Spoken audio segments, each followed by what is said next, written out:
to show you guys how to use a discussion post if you don't already know. So on this discussion board, you can see this is for our links house, and this is the discussion board, what makes you smile.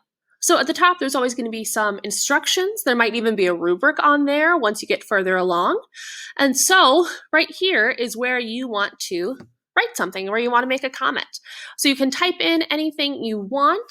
So I could type in, I love to smile all the time. Fall makes me smile. So now I could leave it at that. Or I could add in a picture. So if I want to add a picture, I can do that in a couple of ways. One, so I have a picture here I just downloaded from a lovely Google search for fall. So I could just click and drag that up here. You can see when it goes green in that slight second, there we go. I could upload it that way. Or I could click on this file button and I could find it on my computer. So it's just the top one because I just got it, but you'll have to find your picture. So my fall picture, and I open that, and I can own it that way as well. Another thing I could do, I could add a link. So if I'm trying to add, say, a YouTube video link or a website that I found that I like, I could add a link there. Resource, that's like if you wanted something from Google Drive, you probably won't use that much. And then also you can make an audio or video recording. So if you click audio or video, you can choose whether you just want your voice or whether you want a video of you speaking. So if I click on audio video,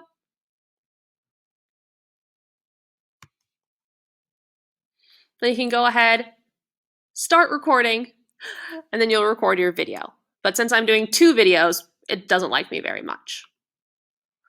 And then if I have everything I want, and again, I could go ahead, take this, I can make it bold, I can make it size 14, I can do lots of stuff to it, and then I post. And then if I want to comment on someone's post, so I have another video here that I made, so I could like it, I could reply, wow, Miss Coleman, I love fall too. And then I could even add a file or an audio recording. So if instead of typing, I wanted to just speak whatever I wanted to say, I could do that. So I can post that reply. And then if, say, I want to go back and I realize, oh, that's not what I wanted to say, I could click these 3 dots, click edit, and then go here, I love to smile all the time, fall makes me smile. Maybe I wanted to say, the season of fall makes me smile. And I could save, and then I can also add something to it that I didn't add in the first place. So click save. There we go. I could also edit replies. Or even if I want to delete it, I can delete that too, but I can edit my reply. And if I want to do something, I love fall too, you're so cool. And save that. And that is a discussion post. So make sure to always follow the instructions and then just have fun being creative on a discussion board.